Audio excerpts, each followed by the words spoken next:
Guys, हाल ही में भारत ने diplomatic boycott कर दिया है बीजिंग ओलंपिक का। यानी कि बीजिंग ओलंपिक चीन की राजधानी बीजिंग में होते हैं और ये बर्फ पर खेले जाने वाले खेल होते हैं। भारत ने इसका डिप्लोमेटिक बाइकआउट कर दिया है। क्यों क्या है अभी हम समझेंगे। आपको पता होगा गलवान इंसिडेंट हुआ था। उसमें क्या हुआ था, उसमें श्योक नदी की सहायक नदी है गलवान, और जो कि गलवान है वो बफर जोन माना जाता है। यानी कि यहाँ वहाँ ना तो चीन के सैनिक रहते हैं ना भारत के सैनिक रहते हैं, वो बफर जोन रहता है, ठीक है। लेकिन जब गलवान इंसिडेंट हुआ था उससे 10 दिन पहले वहाँ पर चीन के सैनिकों ने एक सड़क का निर्माण कर रहे थे, जिसका भारतीय सैनिकों ने विरोध किया था। जब वो नहीं माने तो भारतीय सैनिकों ने भी विरोध में एक टेम्परेरी सड़क का निर्माण किया। इससे चीन भड़क उठा और उसने भारतीय सैनिकों पर हमला कर दिया।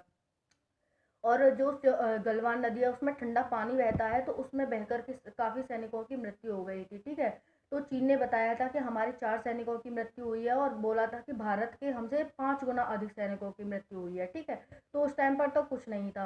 अभी अभी क्या है, अभी वहाँ का एक वीवो ऐप है, वहाँ पर फेसबुक नहीं चलता है, आपको पता हो तो। वहाँ का ही एक लोकल ऐप है जिसका नाम वीवो है, वही चलता है फेसबुक की तरह। तो वहाँ पर एक न्यूज़ छपी थी कि चीन के 4 नहीं बल्कि 38 सैनिक गलवान इंसिडेंट में मरे थे। चीन ने झूठ बोला। तो यही न्यूज़ कहाँ क्लैक्सोन ऑस्ट्रेलिया का एक अखबार है क्लैक्सोन के पास पहुंच गई, और क्लैक्सोन ने इसे पूरी तरह से पब्लिक कर दिया। यानी कि पूरे विश्व में एक ट्रेंड करने लगी कि चीन के 4 नहीं बल्कि 38 सैनिक, भारत से भी ज़्यादा सैनिक मरे थे गलवान इंसिडेंट में, ठीक है।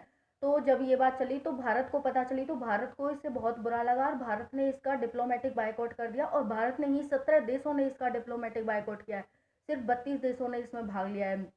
और वही देश हैं जो पूरी तरह से चीन के कर्जे में डूबे हुए हैं, ठीक है। तो अभी हम समझेंगे इसको कि किस तरह से 32 देश यहाँ पर आए और किस तरह से उनको चीन ने भर भर के कर्जा दिया है, ठीक है। तो यहाँ पर अभी क्या हुआ, वहाँ पे क्या हुआ था कि, और यहाँ पर जो अभी आपको पता होगा सेरेमनी होती है, कोई भी खेल स्टार्ट होता है तो यहाँ पर जो कर्नल था उस टाइम पर गलवान इंसिडेंट के टाइम पर, वो हेड कर रहा था चीनी सेना को, वही सैनिक के हाथ से यहाँ पर टॉर्च मार्च होता है वही निकलवाया है। तो भारत से इससे और ज़्यादा बुरा लगा।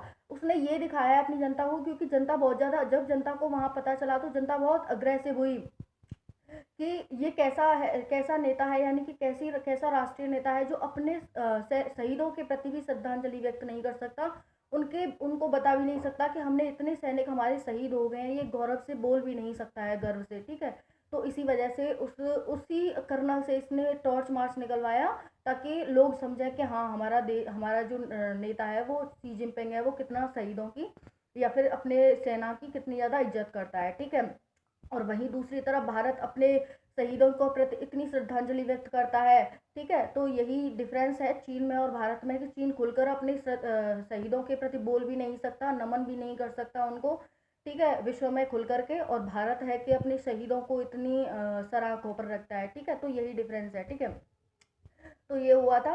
और अभी आपको पता है बीजिंग ओलंपिक में 32 देश आए हैं, और 32 देशों में से अर्जेंटीना भी आया है, और इसमें यूएस, यूके, ताइवान सभी ने बाइकआउट किया है। इसमें आपको पता है रूस भी गया होगा, इसमें पता है आपको जो जिस देश ने कर्जा ले रखा है वो सभी देश गए होंगे, और उसमें अर्जेंटीना भी गया है। अर्जेंटीना दक्षिण अमेरिका का एक देश है। वहाँ के उसके पास एक फॉकलैंड आइलैंड है जो कि यूके का है, यानी कि ब्रिटेन का है।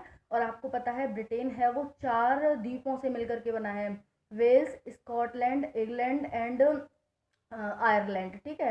तो ये 4 देशों से मिलकर के इंग्लैंड बना हुआ है। आप सोचते होंगे इंग्लैंड एक अलग देश है, अलग देश नहीं है, ये किंगडम है। तो 4 किंगडमों से मिलकर के यूके बना है, यूनाइटेड किंगडम, ठीक है। तो आपको पता चला ना, यानी कि किंगडमों का ये यूनाइट है, तो इसे ही यूके बोला जाता है। इंग्लैंड हो गया, वेल्स हो गया, स्कॉटलैंड हो गया एंड आयरलैंड हो गया, ठीक है। ये है। तो अभी पता होगा यूके का ही एक द्वीप है फॉकलैंड आइलैंड, जो कि किसके अर्जेंटीना के सामने है। और यूएस चाइना ने क्या है अर्जेंटीना को काफ़ी कर्जा दे रखा है। अभी वो आया है, तो अभी उनसे पूछा गया बताओ आपकी क्या सेवा की जाए, तो लोगों ने कहा काफ़ी भर भर के लोगों को कर्जा दिया है वहाँ पर, जो भी राष्ट्रीय अध्यक्ष आए थे, ठीक है। तो अभी और उसने बोला है कि अर्जेंटीना से बोला है चीन ने कि तुम चीन को फॉकलैंड को बोलो कि ये हमारा द्वीप है, ठीक है। यानी कि जिस तरह से चाइना चाइना ताइवान पर अधिकार करता है और यूके यूएसए इसका विरोध करते हैं कि हाँ ये ताइवान अलग देश है, वैसे ही उसने बोला है कि अर्जेंटीना से बोला है कि तुम फॉकलैंड को अपना बोलो, और वैसे ही बोला है पाक को बोला है कि तुम कश्मीर के मुद्दे पर तुम्हारे साथ हैं। रशिया को बोला है कि हम यूक्रेन के मुद्दे पर तुम्हारे साथ हैं, तुम हमारे साथ ताइवान के मुद्दे पर रहो। रशिया से बोला है हम यूक्रेन के मुद्दे पर साथ हैं। पाक से बोला है हम कश्मीर के मुद्दे पर साथ हैं। और अर्जेंटीना से बोला है कि हम फॉकलैंड के मुद्दे पर तुम्हारे साथ हैं। तो आपने देख रहे हो कि किस तरह से चीन है, मतलब बिलियंस ऑफ डॉलर में क्या है, चीन ने कर्जा दिया है। जो जो डिप्लोमेट्स यहाँ पर आए हुए हैं चीनी बीजिंगपिंग ओलंपिक में, ठीक है। तो आप देख लें। और आपको पता है कि जो अक्साई चीन वाला क्षेत्र भारत किस तरह से चीन पर गया था। आपको पता है 1962 तक भारत चीन भाई भाई हुआ करते थे, यानी कि जवाहरलाल नेहरू को जब परमानेंट सीट मिल रही थी यूएन में, तो उन्होंने चीन को ये कह के दिलवा दिया कि चीन को ज़्यादा ज़रूरत है इससे, और चीन हमारा सच्चा मित्र है, चीन को मिली तो हमें मिली तो एक ही बात है, ठीक है। जो पांच परमानेंट कंट्री है ना, UK, USA, France, Russia and China, तो चाइना को जब भी मिल गई थी वो, भारत को मिल रही थी वो सीट, लेकिन जवाहरलाल नेहरू ने चीन को दिला दी थी, ठीक है। नहीं तो आज भारत भी एक स्ट्रॉन्ग कंट्री में आज कंटेन होता, ठीक है, यानी कि सम्मिलित होता। तो उस टाइम क्या हुआ था, लेकिन उस टाइम पर दलाई नामा, तिब्बत में दलाई नामा का शासन चलता है, वो उस पर क्या है, जिस तरह से ताइवान हांगकांग पर अपना अधिकार करता है, वैसे ही चीन है वो तिब्बत पर अपना अधिकार कर रहा था, और वहाँ पर लोगों का नरसंहार कर रहा था कि वहाँ पर मेरा शासन नहीं चलेगा, कोई तरह दलाई नामा नहीं होगा।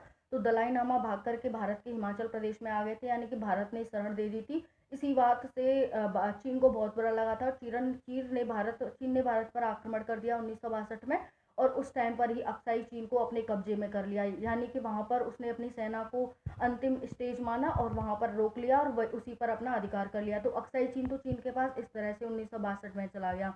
और सक्सगाम क्षेत्र, यानी कि जब पाकिस्तान को पता चला कि दोस्त का दोस्त दुश्मन का दुश्मन दोस्त होता है, यानी कि भारत का दुश्मन चीन हो गया, तो उसका दोस्त हो गया ये पाकिस्तान का। जब ही पाकिस्तान ने क्या है कि चीन की तरफ झुक गया था, यानी कि आपको चीन मतलब चीन का दोस्त बन गया था उसी टाइम से। तो उस टाइम पर गिफ्ट के रूप में सक्सगाम क्षेत्र को पाकिस्तान ने चीन को दे दिया था, जो कश्मीर क्षेत्र में पड़ता था, वो उसको दे दिया था। और पीओके में ही होके सी पैक का निर्माण करवा रहा है, क्योंकि अभी, और आपको पता है जल्दी से जल्दी मोदी जी कश्मीर को, यानी कि जो पीओके है उसे भारत में मिला लेंगे। और अभी क्या है, पाकिस्तान ने पीओके का, यानी कि पाक ऑक्यूपाइड कश्मीर का स्थापना दिवस भी मनाया है, लोगों में बताया है कि हम आपको स्वतंत्र कराना चाहते हैं, ये सब। तो आपको पता है अब 2024 तक भारत प्रधानमंत्री जी हैं वो पीओके को भी भारत में मिला लेंगे, बस उनका साथ दें, ठीक है। तो इस तरह से उसने कब्जा कर लिया था। और अभी अर्जेंटीना को इतना कर्जा दिया है उसने कि फॉकलैंड आइलैंड को, मतलब चीन एक तरह से विश्व को लड़ाने के चक्कर में है कि सारा विश्व लड़े, ठीक है। धन्यवाद।